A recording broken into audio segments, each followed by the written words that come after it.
Murder by Experts. The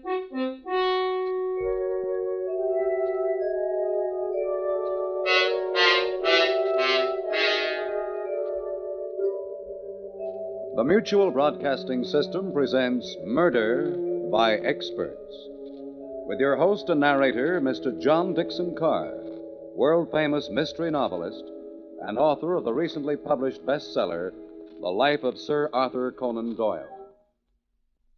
Good evening. This is John Dixon Carr. Each week at this time, Murder by Experts brings you a story of crime and mystery which has been chosen for your approval by one of the world's leading detective writers. Tonight, our guest expert is the noted mystery novelist William Irish. From the many thrillers he has read and enjoyed, Mr. Irish has selected a most unusual story of mounting terror by Sidney Morris. And now we present Gertrude Wharton and Bernard Grant in The Dark Island.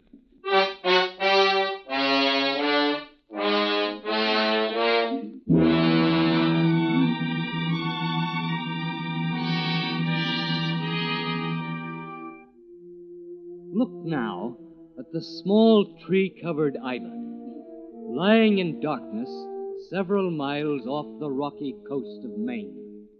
Now and then the moon breaks through the clouds, revealing for a few brief moments the figure of a girl, pacing back and forth on the boat landing by the water's edge.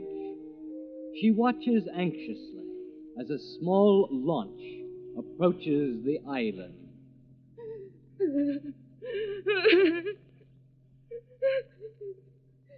Why doesn't he hurry? Why doesn't he hurry? I won't stay on this island another moment. Not another moment.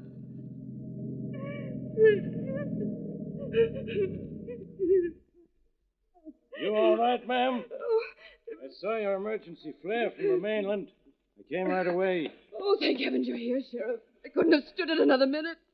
I was going out of my mind. Why, you're crying. What's wrong? What's the trouble, ma'am? Take me to the mainland. Take me to the mainland. Sure, ma'am, sure. But don't you think Please, first you better take me away from here. Take me away. Here, let me help you in. All right, sit over here, ma'am. Before I shove off, is anything you want from the lodge? No, just get me away from here. Get me away. Just as you say, ma'am.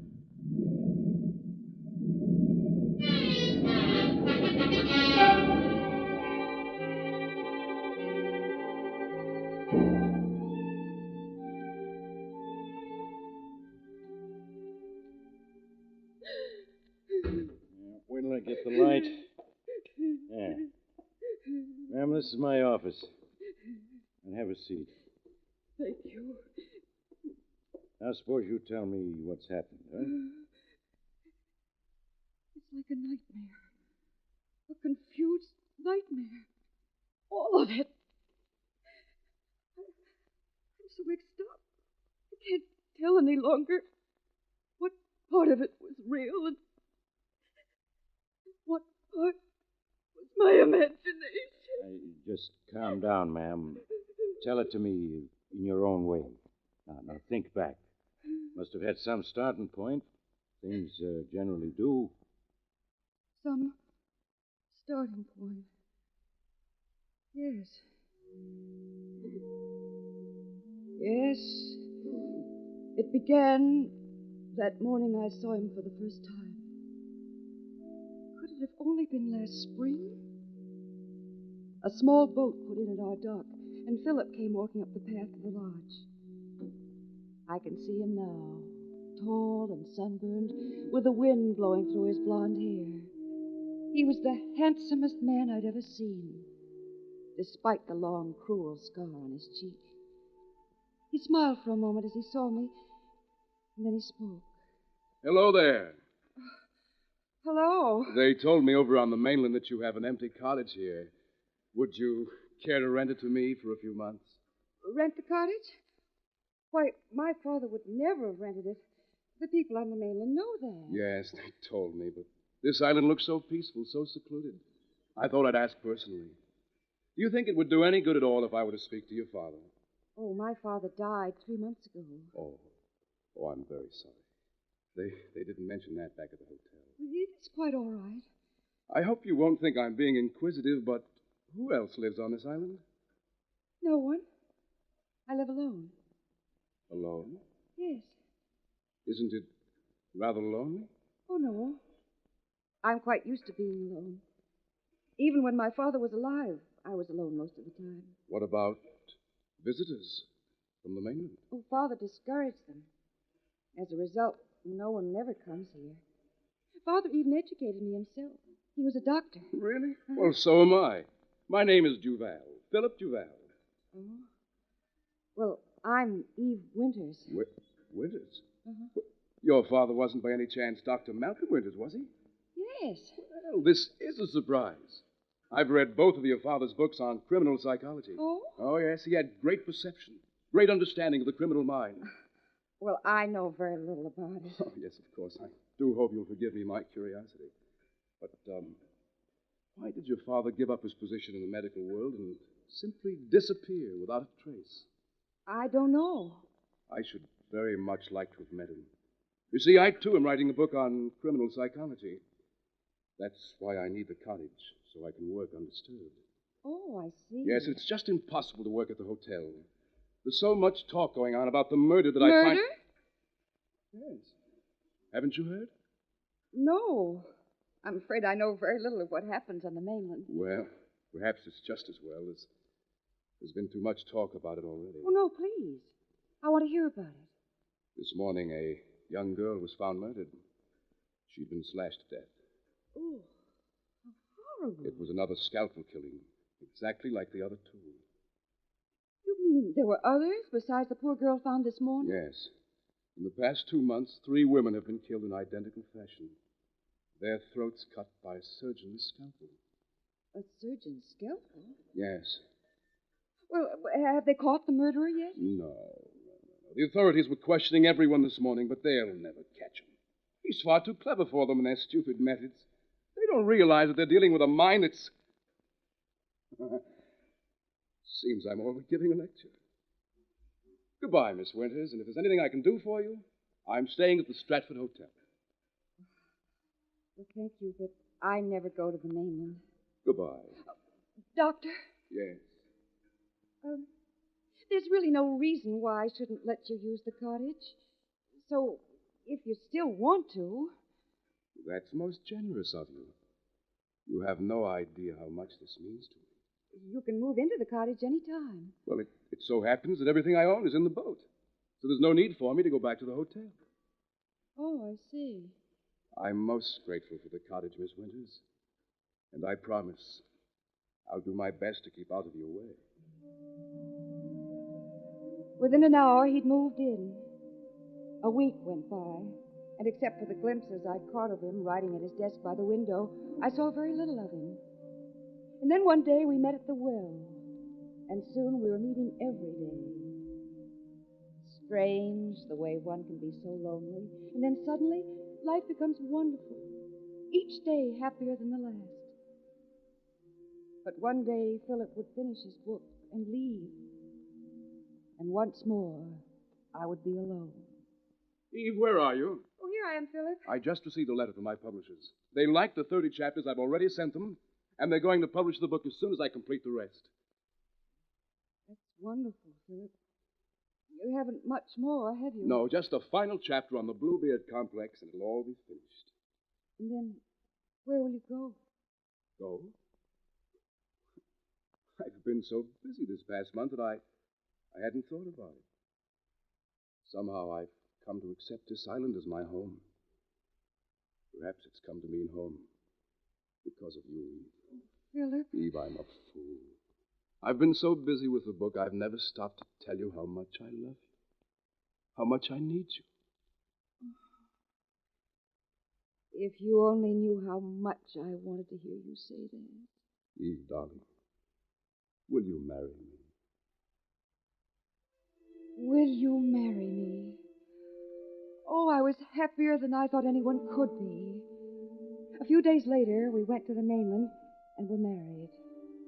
We spent only a few hours on the mainland, for after 15 years of living on the island, The townspeople, the noise and constant movement were more than I could stand.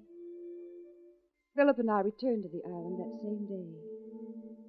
The weeks slipped by swiftly. Philip worked on his book, and I looked after him. And then one night, after we'd been married a month, I was awakened by Philip. Eve, Huh? wake up, What? wake up. Oh, what? Oh, Philip. What am I doing standing here by the clothes closet? I awoke to find you getting out of bed. Your eyes were wide open, darling, yet when I spoke to you, you didn't answer. What? You just walked over to the clothes closet as though in a trance. And then you awakened me? Yes. I've never walked in my sleep before. Well, don't worry about it, darling. You'd better go back to bed. We'll talk about it in the morning. But with morning came the sun, and the night was quickly forgotten. Philip continued to work on his books and read unpublished medical papers left by my father. And then one morning, shortly before dawn, I awoke to find Philip's bed empty, unslept in. I quickly dressed and went to his study. He was sitting at his desk, his eyes bloodshot, staring into space. I placed my hand on his shoulder. Eve! Darling, is anything wrong? Wrong? Yes, you've been here all night. What were you doing? Why, I was reading your father's books and the material he left at his death. Philip, there is something wrong, isn't there? I feel it. It's in this room. There's nothing wrong, Eve. It's just your imagination. You sure? Yes, of course I'm sure. All right, darling. Eve, Yes? tomorrow's the first of the month. I promised my publisher I'd be in Boston on the first to discuss my book. It'll mean a trip away from the island for a night. Well, when do we leave? Eve, would you mind very much if I were to go alone? Alone? Well, I'll really be tied up with my publisher most of the time. Besides, you know how you hate the noise and confusion of the mainland. Of course, Philip. I suppose it would be foolish of me to go along. You'd be so busy. I knew you'd understand. When do you think you'll leave? I'll have to take the noon train to Boston. I just have time to catch it.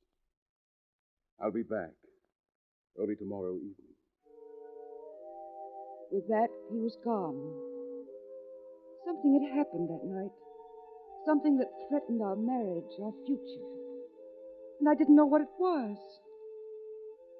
How empty the lodge was with him gone. I returned to the study and began to straighten out the papers on his desk. And then, as I opened one of the drawers, I saw them. Hundreds of clippings from newspapers all over the country, and all of them about the Scalpel Killer. Clippings. Why had he collected them? Why? And suddenly I was afraid to think about it. I began to count the minutes and hours until he should return. I never knew a night and a day could be so long. But at last his boat arrived at the dock, and a minute later he came up the path to the lodge. Hello, Eve. Oh, how are you, darling? Did you have a nice trip? Nice trip. Yes, I suppose so. Philip, is anything wrong? There's nothing wrong. Oh, I'm sorry. I'm just tired, that's all. Oh, that's all right, darling. You'll feel better after you've eaten. Here, let me take your coat and the paper. Thank you. Well, is there anything in the paper? No, let me have that paper. Why, Philip. There's been another murder on the mainland. A woman found slashed to death. Oh, how horrible. Yes. Once more, the Scalpel Killer struck, claiming early this morning a fourth victim. Police would make no statement other than to say that the use of a scalpel by the killer indicates that a doctor... Must you go on reading that? Isn't it enough that they're dead?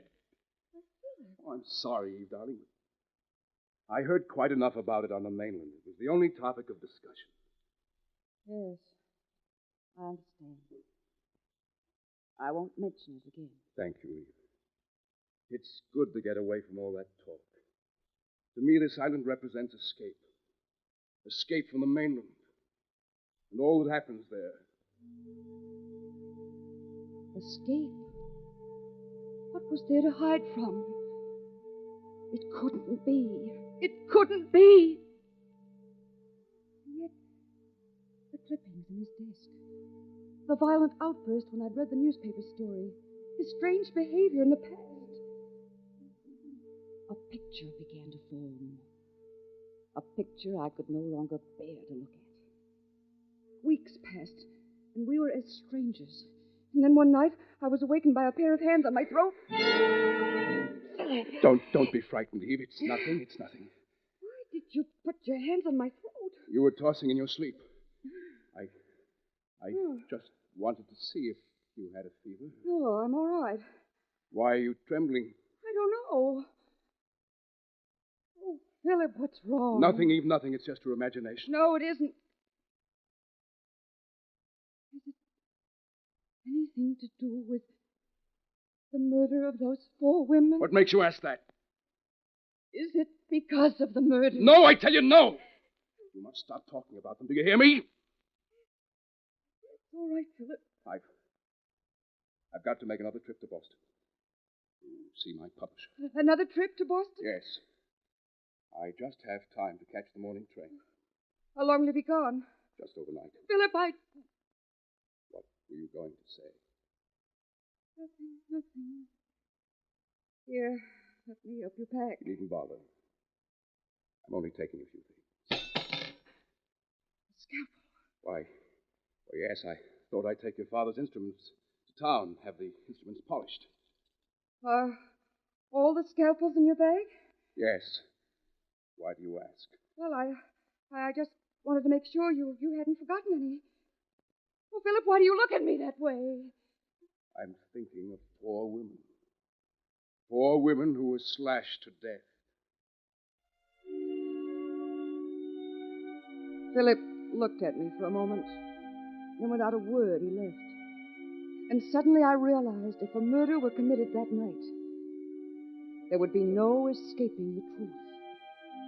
I could do nothing but pray and wait. The day dragged into the night, and at last dawn came. Soon he'd return, and I'd know everything. Everything. Eve? Oh, here I am, Philip. How was the trip? Philip, what's happened? Last night, another woman was murdered on the mainland. Oh, no, not another. Yes. Her throat was cut, like the others. Don't tell me anymore. I don't want to hear about it. Then you know everything. I suspected it for months. Only I could never bring myself to believe it. Eve, there's only one thing left to us. One thing left to us? Yes. We must die together, so that innocent people may live in safety. Philip, what are you saying? I don't want to die. I know you don't, darling, nor do I, but can't you see it's the only way out? The police are bound to find them. The murderer. It's just a question of time. Look, let's not wait and live in fear. We'll go to the police and confess. No, I couldn't stand to go through all that. But I don't want to die, and I won't. Please, Eve, darling, don't make it difficult. You know I can't allow you to live. It's too dangerous. So that's it. Get rid of me so you can go on living in safety. You know better than that, Eve. I love you. When you die, I shall follow you. No!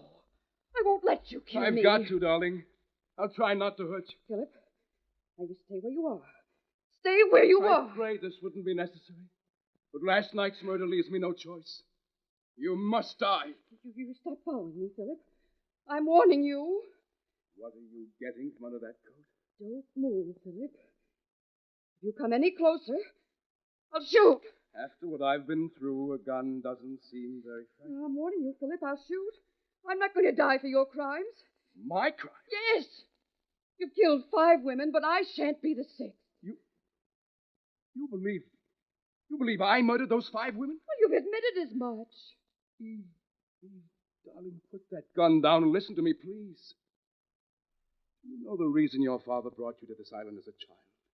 No, I don't. I do. And haven't you ever wondered why he practically kept you a prisoner on this island? Educating you himself. Oh, you're trying to put me off my guard with this talk. Now, you stay where you are, Philip. Among the papers your father left upon his death, I found some which gave a clue as to the reason he retired to this island. What? Yes. It all began when you were 10 years old and lived in Boston. Your father found you one night walking through the house in a trance. Oh. Night after night, your father stayed up watching you. Then one night, while in a trance, you strangled your cat to death. Oh, you're lying. Think back to when you were 10 years old. Didn't you have a cat? And then one morning it was gone? Well, it had run away. Father told me He so. was hiding the truth from you. He destroyed the body. And then a few days later, he got you another cat. And it disappeared. That cat also ran away. It didn't run away any more than the first one did. You killed it, Eve, in the same manner. Oh, you're clever, Philip. But I know something of psychology. You can't break me down with such a story and take this gun. Listen to me. After observing you for some time, your father realized you were a schizophrenic. Oh. A female Jekyll and Hyde, a split personality with uncontrollable homicidal tendencies. You won't break me down, no matter how clever you are. It was then that your father knew that no one was safe as long as you were free. So he gave up everything he valued and brought you to this island, virtually becoming your jailer. I'm afraid your story doesn't hold. I was always free to go where I pleased. Yes, for you weren't dangerous when you were awake. But when you went to sleep each night, didn't your father always see to it that you had a sleeping drug? No. Think! Wasn't there some special drink you took before you went to bed? Oh, only hot milk. Then that was it. As long as your father lived, he was able to control your sleeping hours. But when he died, the drug was no longer administered. And you began to walk at night in a trance. No. The first murder occurred exactly a week after your father's death. You were following your subconscious will to kill. You've never explained where you were the night that first woman was killed. A month after the first murder, you left this island again. Your father's scalpel in your hand. And another girl was found dead on the mainland. Her throat cut. I never left this island from the day I returned from my father's funeral. You never remember having left this island, for when you woke up the following day, you were back in your own room. When I came to this island and told you about the murders, you were naturally shocked. Your conscious mind was not aware of what you had done. You tell a convincing story, Philip. But you haven't explained why you came to this island with all your baggage, just a few hours after a murder had been committed. Well, it's very and simple. Explain the hundreds of clippings you have, and why you tried to strangle me 2 nights ago. Strangle? And tell me why you took the scalpels with you yesterday. Oh, no, I know you're the murderer, and I'm going to turn you over to the police. I've sunk both boats. You'll never go to the police. You're mad. You're completely mad. I can't allow you to go on living. Philip, stop coming toward me. I don't want to shoot, but you're forcing me to. I've got to kill you. I've got Philip, don't, or I'll shoot! Oh! Philip! Oh, I didn't want to do it, but you made me. It was either your life or mine. Nothing you said was true, nothing. You were trying to break me with that story and then murder me as you did the others. But you failed, and I feel so faint, dizzy.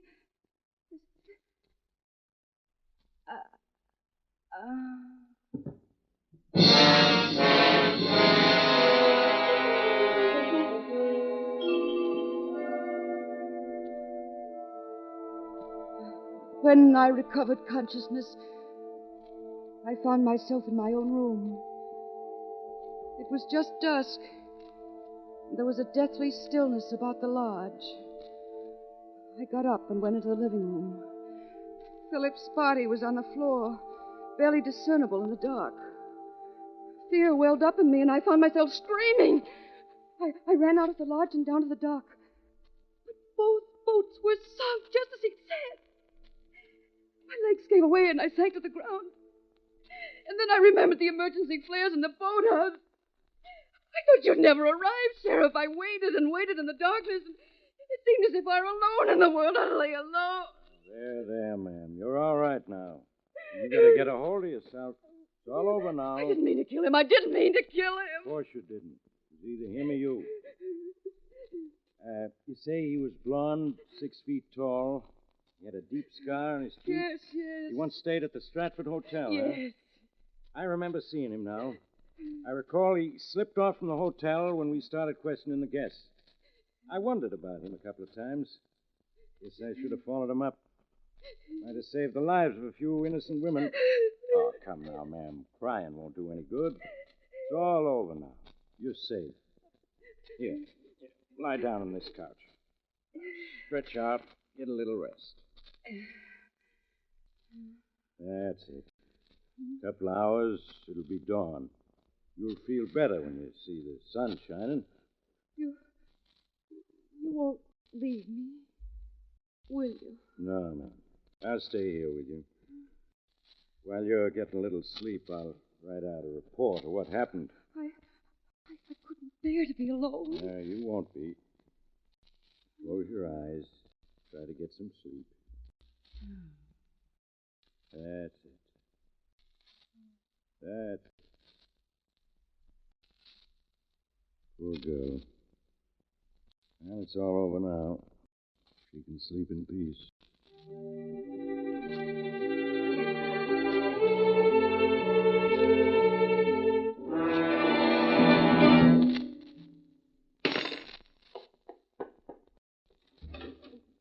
Wait.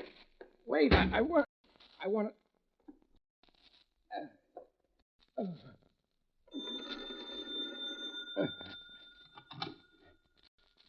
please. Agnes, get me Judge Donnelly. Yes, Sheriff.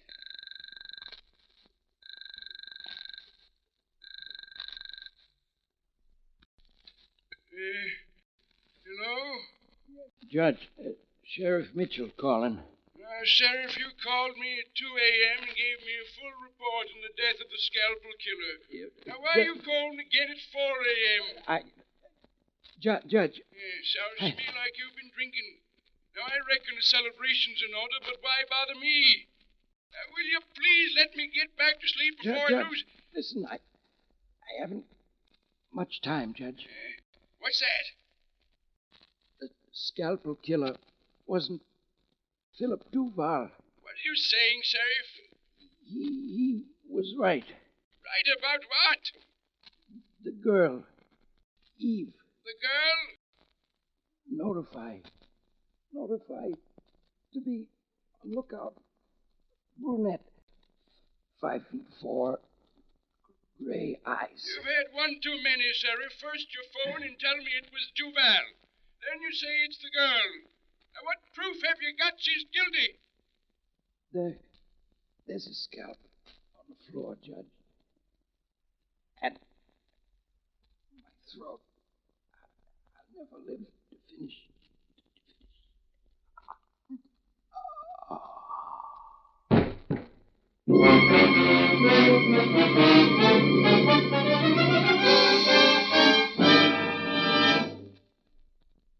And so the curtain falls on The Dark Island, which was chosen by guest expert William Irish, whose latest thriller is The Blue Ribbon. Next week at this time, Murder by Experts brings you a story of a jealous wife and a husband bent on murder, with a most unusual ending, selected for your approval by Elysier Lipsky. Until then, this is your host, John Dixon Carr, hoping you'll be with us next week at this time. The Dark Island was written by Sidney Morris, adapted for radio by Robert A. Arthur and David Cogan. In the cast were Gertrude Warner, Bernard Grant, and Maurice Tarplin. Music is under the direction of Emerson Buckley, composed by Richard DuPage. Murder by Experts is produced and directed by Robert A. Arthur and David Cogan. This is Phil Tonkin speaking.